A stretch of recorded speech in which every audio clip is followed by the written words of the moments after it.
The honourable member for Etobicoke Centre. Thank you, Madam Speaker. And I, through you, thank the honourable member, our colleague in the House here, for mentioning previous Prime Ministers.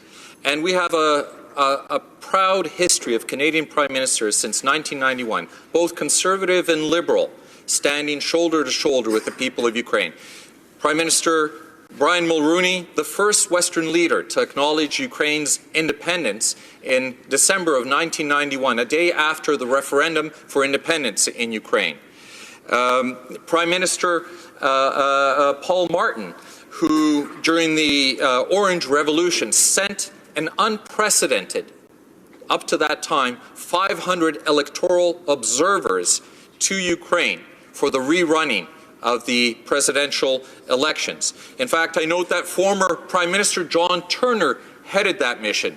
And when the former Prime Minister Turner was called and asked if he would head up that mission, Prime Minister Turner was older at that point in time, and it was Christmas in Canada, and he said, you know, I will go to Ukraine to show solidarity with the people of Ukraine, and perhaps I can celebrate with my family a little after Christmas.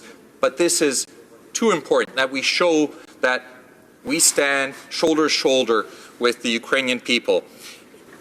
The example of Prime Minister Harper was given, and I'd like to also relate something I saw during the Prime Minister's state visit to Ukraine.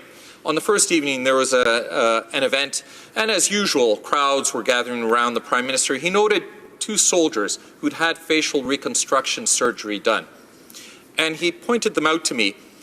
We walked over to them, and everyone was asking for pictures of the Prime Minister. The Prime Minister said, I would be honored to have a picture with these two Ukrainian soldiers, volunteers, who had fought on the front line in Ukraine. It's symbolic of the sort of position that all Canadian Prime Ministers have had in regards to Ukraine.